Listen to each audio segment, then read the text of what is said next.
La célula de combustible de agua. En 1998, en un tranquilo suburbio de Ohio, el inventor Stanley Meyer salió de un restaurante a mitad del almuerzo y se desplomó en el aparcamiento. Los testigos escucharon sus últimas palabras antes de morir. Me han envenenado. Minutos antes, había estado discutiendo sobre un invento que, de ser cierto, habría reescrito la economía energética mundial. Un coche impulsado no por gasolina, sino por agua. Stanley Meyer no era un chiflado. Poseía patentes para una célula de combustible de agua, realizó múltiples demostraciones públicas y atrajo la atención tanto de capitalistas de riesgo como de agencias de inteligencia. Su dispositivo, montado en un buggy modificado, supuestamente dividía las moléculas de agua en hidrógeno y oxígeno utilizando un proceso llamado disociación electrolítica. Pero Meyer afirmaba que su versión utilizaba tan poca electricidad que rompía las leyes conocidas de la termodinámica. En otras palabras, funcionaba, pero no debería hacerlo. Su coche impulsado por agua fue filmado recorriendo autopistas, petardeando suavemente mientras un rastro de vapor salía del escape. Sin gasolina, sin emisiones, solo agua. Giraba la llave de encendido con las palabras: «Esto es el futuro». El Departamento de Energía de los EU nunca probó oficialmente el dispositivo. Aún así, las afirmaciones de Meyer ganaron tracción. Los medios de comunicación cubrieron su trabajo. Fue contactado por científicos de la OTAN. Intereses extranjeros, algunos supuestamente de Oriente Medio, intentaron comprar la tecnología directamente. Él se negó. El día de su muerte, Meyer estaba cenando con dos inversores belgas. Su hermano, Stephen Meyer, recordó que Stanley salió precipitadamente del restaurante agarrándose la garganta, vomitó y colapsó. La causa de la muerte se dictaminó como un aneurisma cerebral. No se detectaron toxinas. No se llevó a cabo ninguna investigación adicional. El prototipo del coche fue confiscado. Las patentes caducaron. El taller fue vaciado. Más tarde, los investigadores que intentaron replicar el diseño de Meyer descubrieron que los esquemas principales tenían inconsistencias, como si se hubieran eliminado o alterado detalles clave. Algunos afirmaron que la entrada de energía requerida superaba con creces la salida. Otros notaron que Meyer utilizaba componentes no convencionales, transformadores no estándar, circuitos de frecuencia de pulso y sintonización de resonancia, sugiriendo que había descubierto una configuración muy específica e inestable, que nunca fue documentada públicamente. A día de hoy, se desconoce la ubicación de la célula de combustible de agua original. Las patentes, aunque públicas, están incompletas. Los ingenieros que intentaron recrear el efecto a menudo informan de fallos en el equipo, cortocircuitos o quemaduras inexplicables. Los foros que discuten el trabajo de Meyer están inundados de datos contradictorios, enlaces perdidos y callejones sin salida. Si Stanley Meyer realmente inventó una forma de hacer funcionar motores con agua, habría dejado obsoleta a la industria petrolera, desestabilizado el poder geopolítico y reestructurado la economía global de la noche a la mañana. Y si eso es lo que amenazaba su invento, entonces, alguien tenía todas las razones para asegurarse de que nunca saliera de su garaje. La retirada del coche eléctrico. En 1996, bajo estrictas medidas de seguridad y una rara sensación de optimismo, General Motors lanzó el EV1, el primer vehículo eléctrico producido en masa del mundo. Era elegante, silencioso y estaba décadas por delante de su tiempo. Los arrendatarios en California y Arizona fueron de los primeros en conducir un coche que no dependía de una sola gota de gasolina. El vehículo se movía con tal precisión y suavidad que los conductores lo describían como deslizarse sobre el aire. Pero en apenas unos años, cada uno de los EV1 fue cazado, retirado y destruido por la misma compañía que lo construyó. El EV1 no era un prototipo. Era un vehículo eléctrico funcional con una autonomía de 160 kilómetros, frenado regenerativo y cero emisiones. Tenía su propia infraestructura de soporte. Se construyeron estaciones de carga en las principales ciudades, y GM invirtió fuertemente en promocionarlo como el futuro. A pesar de las limitaciones de la tecnología de baterías de la época, el EV1 superó las expectativas.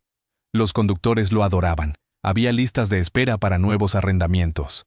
Pero algo cambió. Hacia 1999, se extendieron rumores de que GM ya no estaba entusiasmada con el programa. Los contratos de arrendamiento, extrañamente, nunca permitían a nadie comprar el vehículo directamente.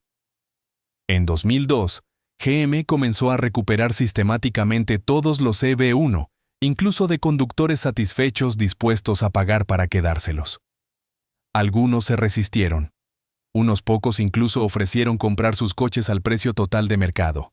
GM se negó. Uno por uno, los coches fueron retirados de las calles y transportados a un lote vallado en el desierto de Arizona. Allí, la mayoría fueron aplastados. Nunca se emitió ninguna retirada técnica por fallos. No se revelaron defectos fatales. La explicación oficial citó costes de mantenimiento, limitaciones de la batería y falta de demanda del consumidor. Pero documentos revelados más tarde mostraron que GM, junto con otros fabricantes de automóviles y representantes de la industria petrolera, había presionado silenciosamente a California para revertir su mandato de vehículos de cero emisiones, una ley que originalmente había obligado a GM a crear el EV1 en primer lugar. Memorandos internos insinuaban algo más profundo: la preocupación de que el EV1 desencadenara una revisión total de la infraestructura, amenazando las ventas de gasolina, las cadenas de suministro de piezas de motor e incluso los modelos de negocio de los concesionarios, que dependían en gran medida de las reparaciones. Los vehículos eléctricos necesitaban menos reparaciones, menos cambios de aceite, menos piezas de repuesto. Demasiados pocos puntos de beneficio. Un puñado de EV1 sobrevivió, principalmente en museos, destripados de sus trenes motrices, dejados inmóviles. Antiguos ingenieros y líderes del programa hablaron años después, calificando la cancelación como una ejecución corporativa. El documental de 2006 de Chris Payne, Who Killed the Electric Car? ¿Quién mató al coche eléctrico?, presentó pruebas convincentes de que el EV1 no fracasó. Fue silenciado. Hoy los coches eléctricos dominan los titulares. Pero mucho antes de Tesla, Rivian o Lucid, el EV1 existió. Y luego, casi deliberadamente, dejó de existir. Lo que cambió no fue la tecnología. Lo que cambió fue a quién se le permitió beneficiarse de ella: la torre de energía de Tesla. En 1901, en un acantilado azotado por el viento en Shoreham, Nueva York, comenzó a elevarse una estructura masiva. Una extraña torre esquelética diseñada no para la guerra, ni para la comunicación, sino para entregar energía de manera invisible a través del aire. En su centro estaba Nikola Tesla, el brillante y errático inventor que afirmaba haber descubierto una forma de transmitir energía eléctrica ilimitada sin cables. La llamó la Torre Wardenclyffe. Dijo que podría iluminar el mundo. Pero en unos pocos años, el proyecto fue abandonado, su financiación retirada y la torre demolida. El sueño de Tesla no era una fantasía. Sus experimentos anteriores habían demostrado que era posible transmitir ondas de radio a largas distancias. Pero la torre Wardenclyffe apuntaba a algo mucho mayor: la transmisión inalámbrica de energía eléctrica utilizando la resonancia natural de la Tierra.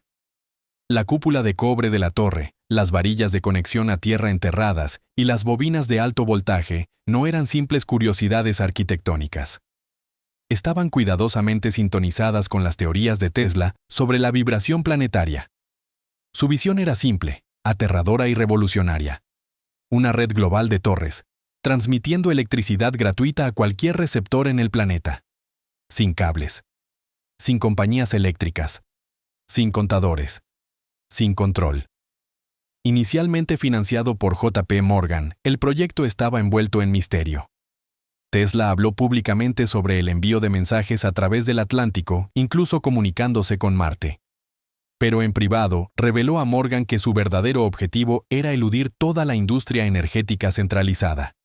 Ese fue el momento en que todo cambió. Morgan retiró la financiación. Ningún otro financiero dio un paso al frente. La construcción se detuvo en 1905. Para 1917, la torre fue derribada, supuestamente para chatarra. Las razones oficiales citaron bancarrota y limitaciones técnicas. Pero la correspondencia interna y las entrevistas posteriores pintaron un cuadro más oscuro. El plan de Tesla, de tener éxito, habría dejado obsoletos a los monopolios energéticos emergentes. Morgan preguntó famosamente. ¿Dónde ponemos el contador? Una pregunta que expuso el problema central.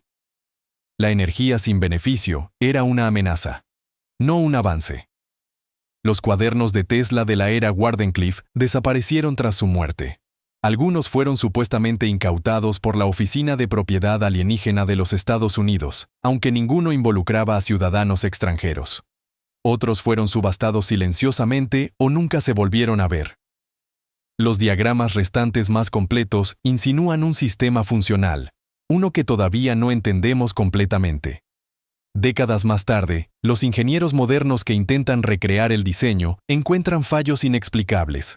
Arcos que deberían ocurrir pero no lo hacen. Resonancias que se desvanecen a mitad de la prueba. El propio Tesla insinuó que el sistema requería no solo maquinaria, sino una alineación planetaria. Una convergencia de condiciones electromagnéticas que, una vez rota, tal vez nunca sea recuperable. Si la torre Wardenclyffe hubiera funcionado como Tesla pretendía, el mundo no se parecería al de hoy.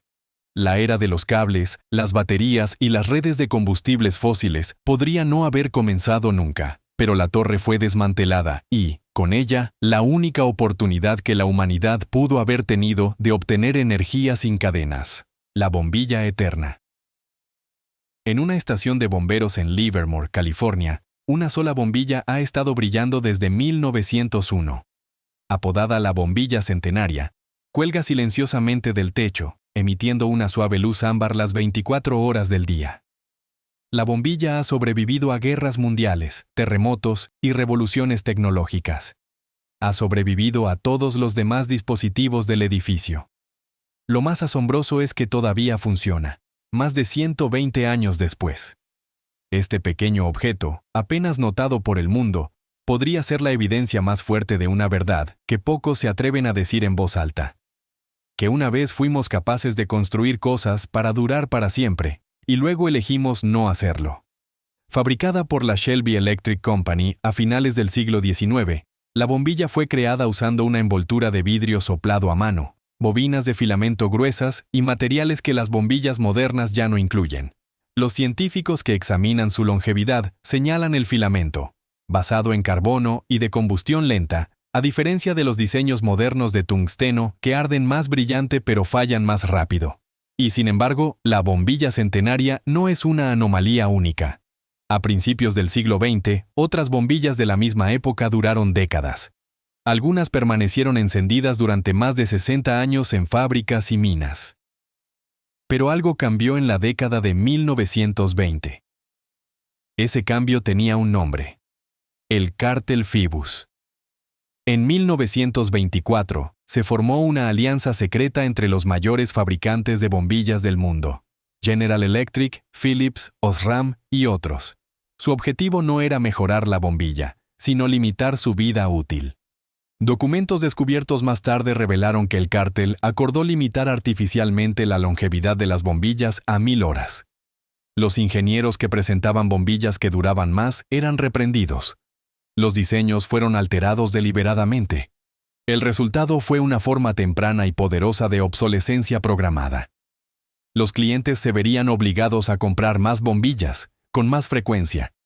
Las ganancias se dispararon, y el mundo olvidó silenciosamente que una fuente de luz más duradera alguna vez había sido posible. Los intentos de revivir los viejos diseños han encontrado resistencia. Los registros de fabricación originales de Shelby son escasos.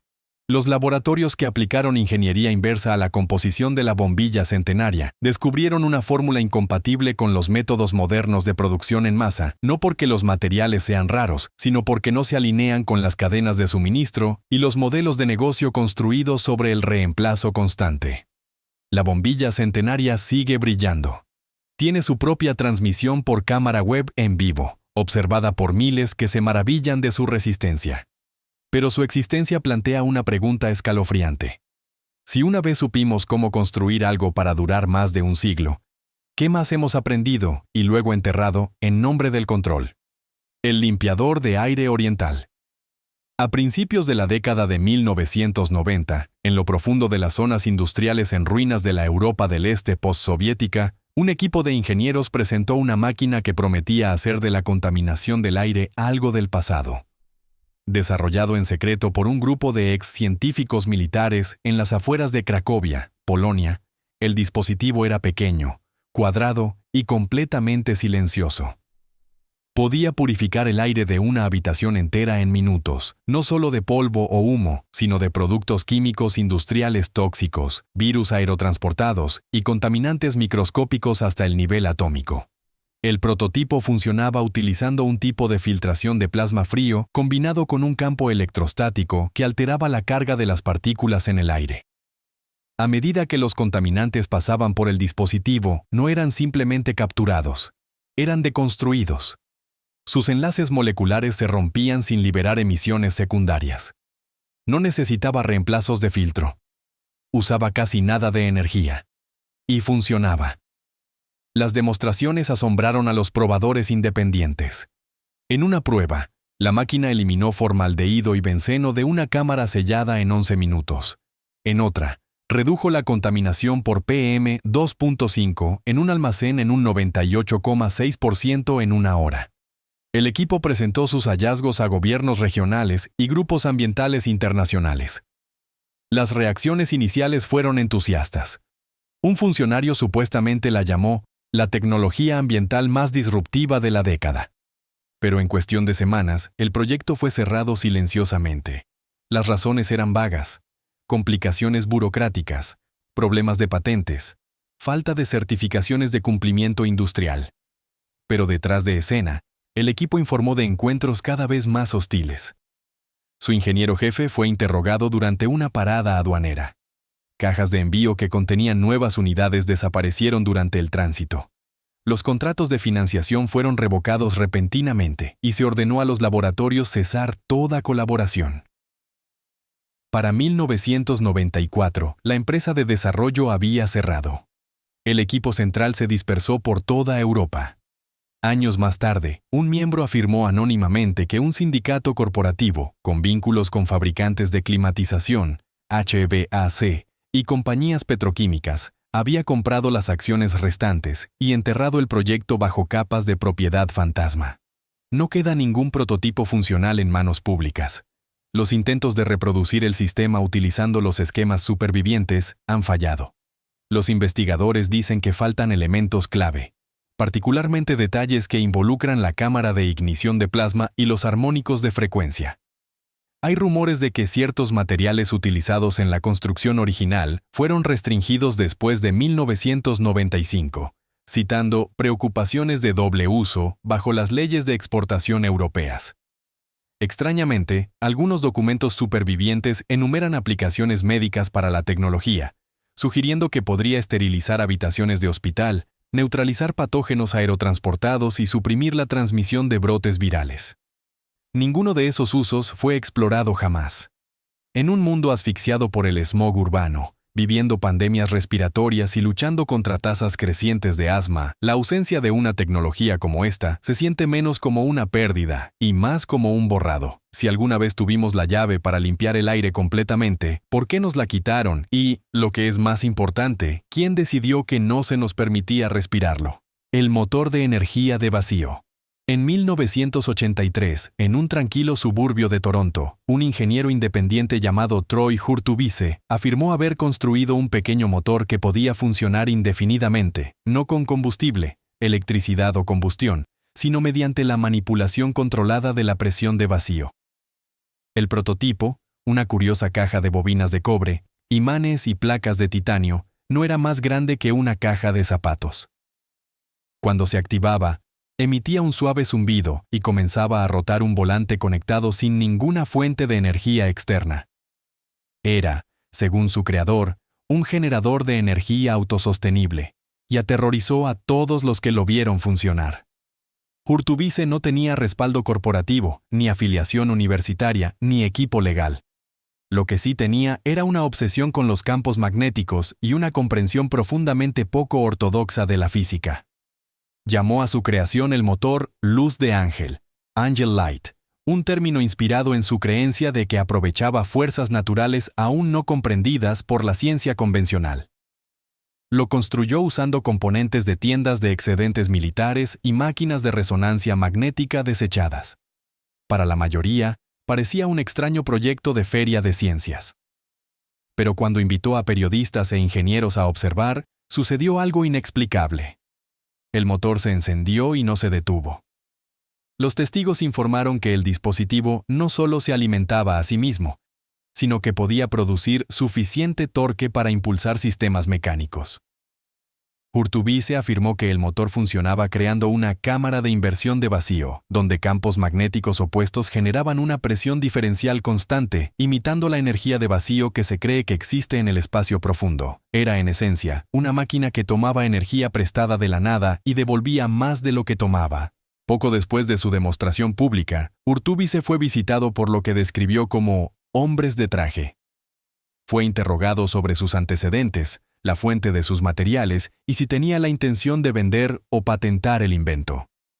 Una semana después, su taller se quemó hasta los cimientos en lo que se dictaminó como un incendio eléctrico, a pesar de que el edificio no tenía conexión a la red ni energía activa en ese momento. No sobrevivieron restos físicos del motor al incendio.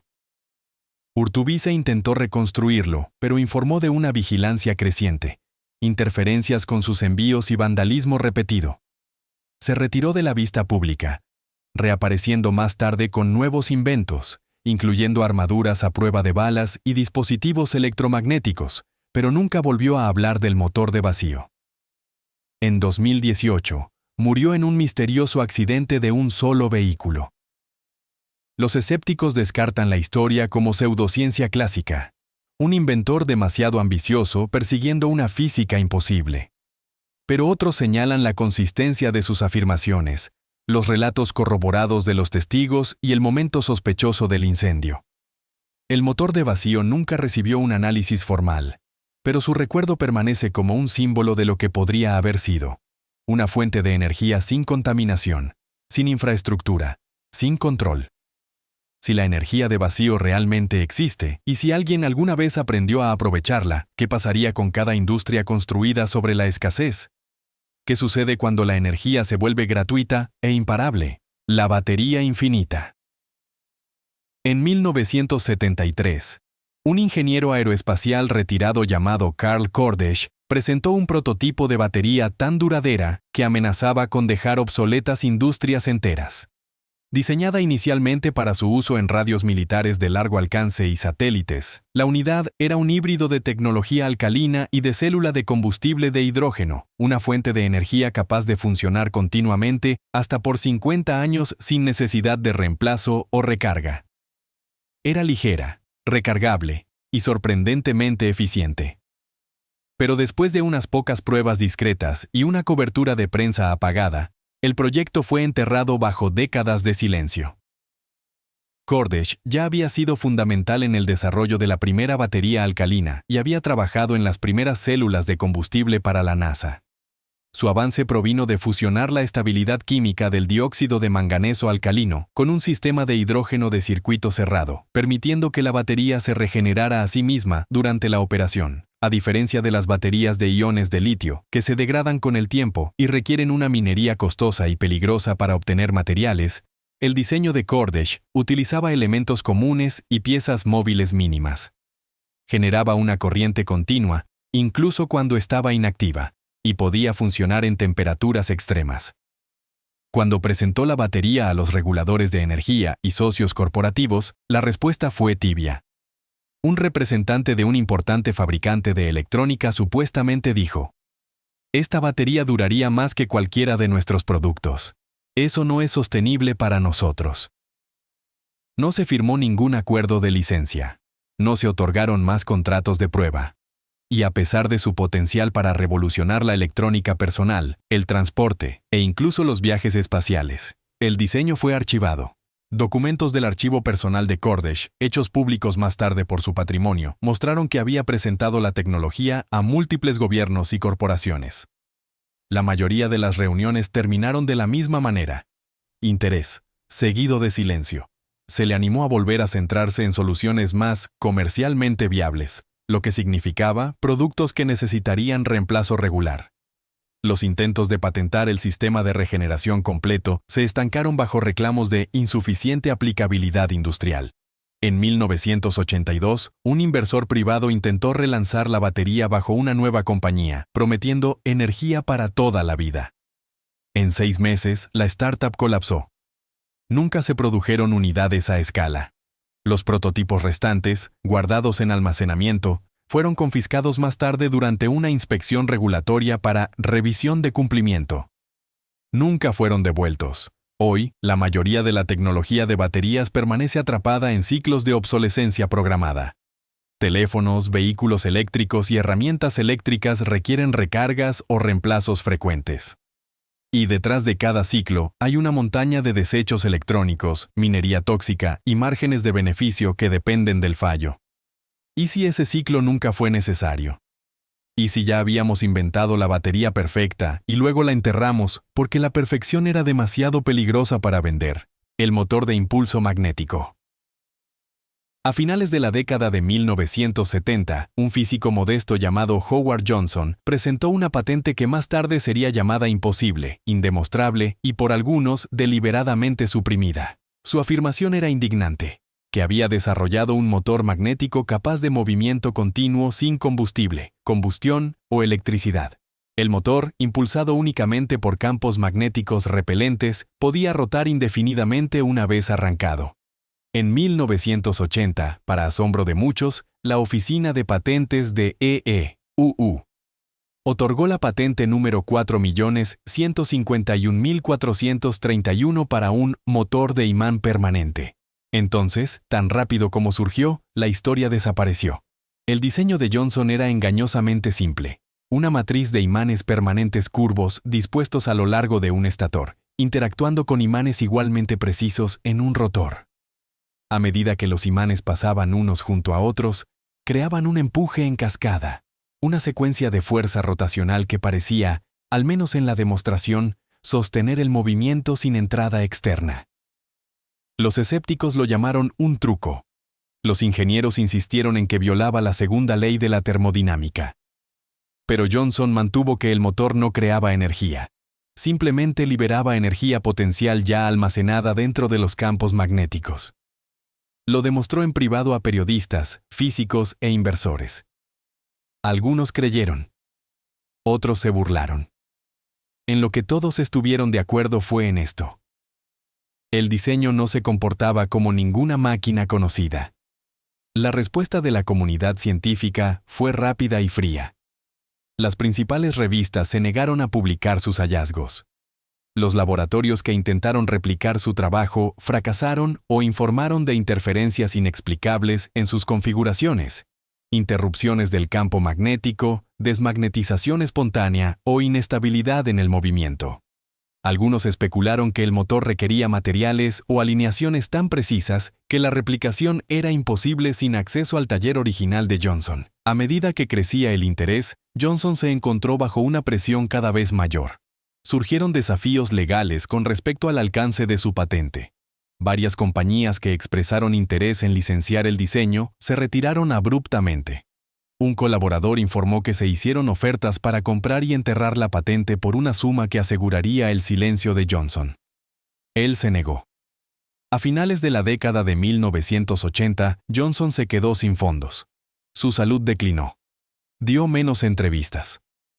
En una de sus últimas declaraciones grabadas dijo: "No tenían que refutarme. Solo tenían que sobrevivirme". Murió en 2008. Su motor sin construir a escala comercial. Su legado dejado en registros de patentes medio olvidados y documentos técnicos dispersos. A día de hoy, la idea de un motor magnético sigue siendo tabú en los círculos científicos, etiquetada como pseudociencia o conspiración, a pesar de la existencia oficial de la patente. Pero si Johnson tenía razón, aunque fuera parcialmente, su invento podría haber desbloqueado una de las últimas fuentes de energía mecánica sin explotar. Silenciosa, limpia y fuera del control corporativo.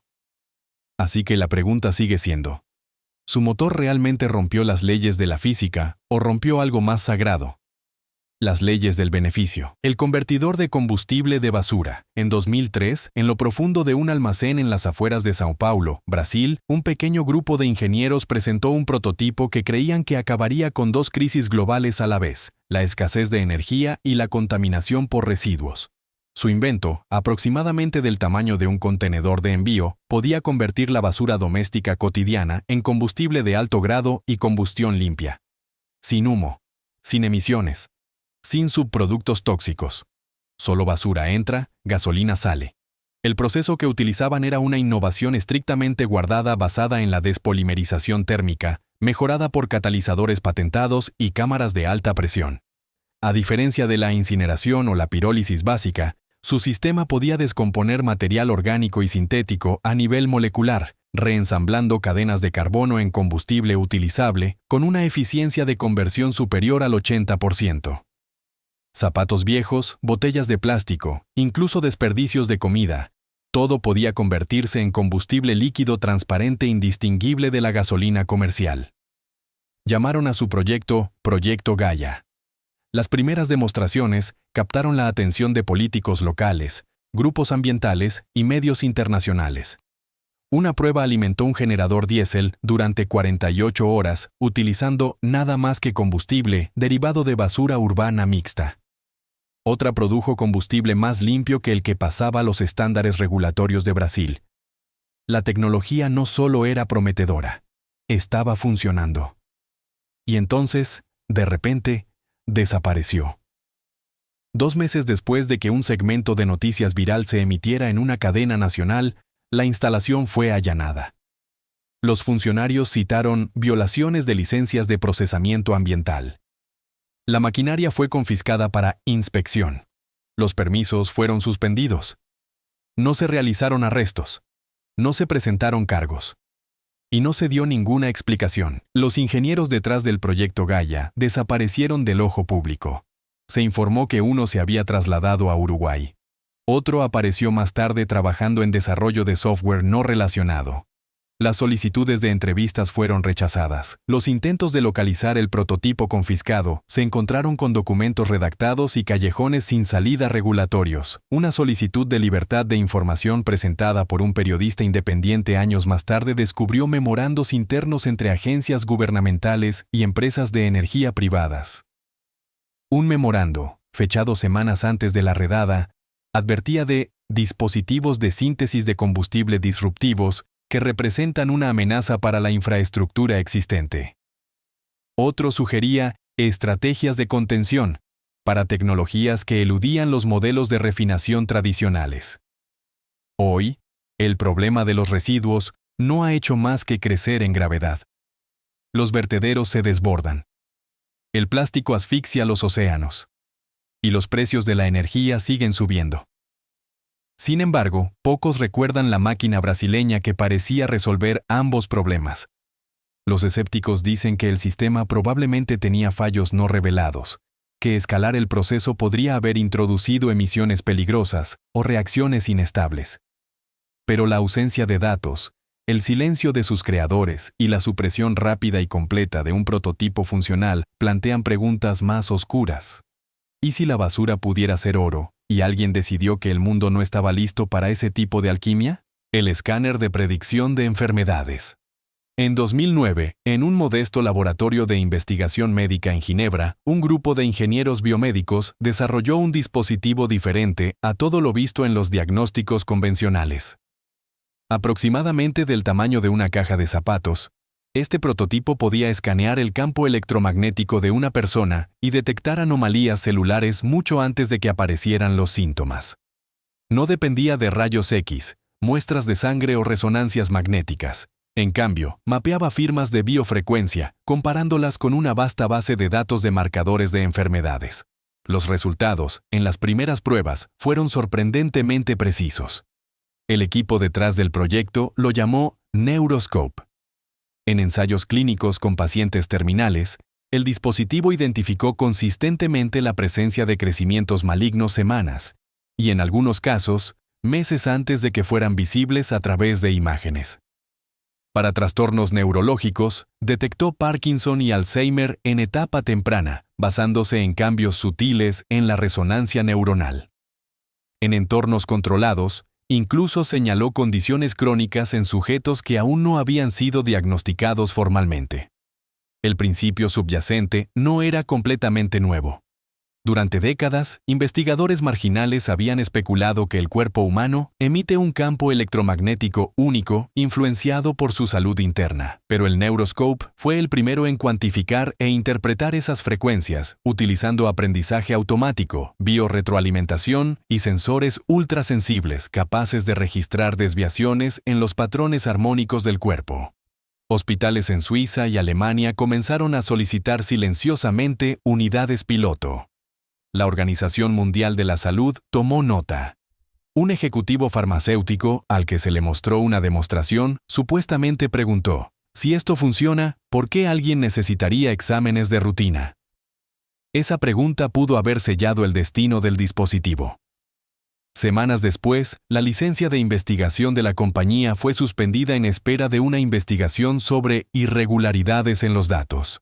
Sus servidores fueron incautados. Su ingeniero jefe, un ciudadano rumano, fue deportado por violaciones de visa. Todos los contratos de fabricación fueron anulados. Las declaraciones públicas citaron preocupaciones sobre la precisión médica, pero nunca se emitió una refutación concluyente. El Neuroscope desapareció antes de llegar al mercado. Los intentos de revivir el proyecto a través de inversores privados fracasaron. Los derechos de la tecnología principal fueron adquiridos a través de una corporación fantasma, y desde entonces han permanecido inactivos. Laboratorios independientes que intentaron reconstruir el sistema basándose en fragmentos de código abierto informaron de interferencias durante la calibración. Algunos acusaron al equipo original de omitir deliberadamente componentes clave de sus diseños compartidos. Persisten los rumores de que todavía existe una versión funcional, utilizada silenciosamente en instalaciones médicas de alta seguridad. Otros afirman que fue desmantelado porque representaba un riesgo catastrófico para uno de los sectores más rentables de la atención médica moderna: el diagnóstico. ¿Y si una máquina pudiera detectar la enfermedad antes de que sucediera, y nadie quisiera que la tuvieras?